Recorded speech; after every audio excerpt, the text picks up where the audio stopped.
Hello, happy Friday. Uh, let's just get started here. So today's activity is on Vietnam. Now, let's open this up, bring in some key things. Remember that the attendance is going to be sent out by that form from Mrs. Bingert, so please make sure we do that. Uh, and today's assignment is on Vietnam. You'll be looking at a primary and secondary source. More on that in a little bit. And third is today we're going to be trying a Google Meet. It's optional, it's not a requirement, uh, but there will be a posting for the link under the announcements or the stream rather for your assigned period time that you can see below there. Again, this is not required, optional. Hopefully, it'll help to complete today's requirement or assignment. And then remember on April 3rd, though, we will be doing a video discussion to wrap up this unit. So what do we need to do on Vietnam here? So the story of Vietnam. So one thing we need to be aware of is that Vietnam had been a colony of France since 1887. All right, so keep that in mind. Uh, we have a little intro reading that I'm about to go read myself.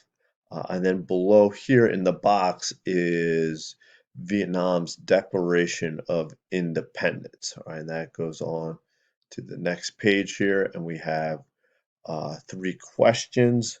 The first one, how did World War II help Vietnamese achieve independence? Uh, your answer should include both against the French and the Japanese. Got to talk about that. Question two is looking at similarities between the Vietnamese Declaration of Independence and the American Declaration of Independence. Feel free to look up the American Declaration of Independence if you need to, but it should be pretty straightforward.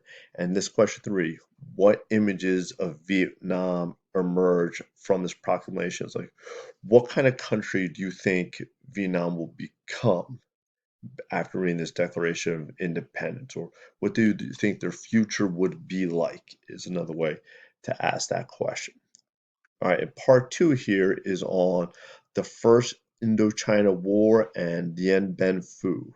All right, that's this phrase, Dien Bien Phu. All right, and that is battle or place as well. All right, and there's the secondary source reading, and we have three questions here. Question four, were the French able to retake parts of Vietnam after the Declaration of Independence? So again, it's that retake. Why was that able to happen? Five is how did the Viet Minh under Ho Chi Minh, that's the leader of the Vietnamese, defeat the French at Dien Bien Phu? So again, these terms are Viet Minh. This gentleman's name is Ho Chi Minh. He's the leader of the Vietnamese independence movement, and this is Dien Bien Phu. And then lastly, what were the results of the Geneva Accords of 1954? All right, so that's a little preview for the questions. Now to help you all out, I'm going to read paragraph one here. In 1941 and 1942, the Japanese forces seized and occupied much of Southeast Asia. In Vietnam and several other countries, people traded European colonial rulers for Japanese masters. In 1945, two events occurred that helped empower the Vietnamese revolutionaries. First, the Japanese completely overran Indochina and imprisoned or executed all French officials. Indochina is what the colony of Vietnam was known as.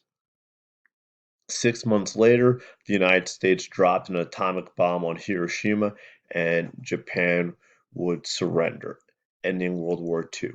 Ho Chi Minh's two strongest adversaries, the French and the Japanese, were eliminated.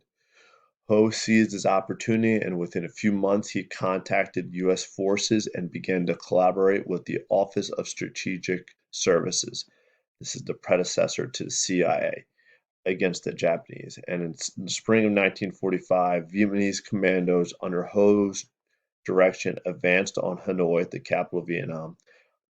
They entered the city on September 7th, 1945. Before an enormous crowd, Ho Chi Minh declared Vietnam's independence, and he would read the Declaration of Independence here below. All right. Hopefully that's enough to get you started. And like I said on assignments here, that we are going to have an optional Google Meet going on to help answer any questions that you may have. All right. Until I see you on email, take care and enjoy the weekend.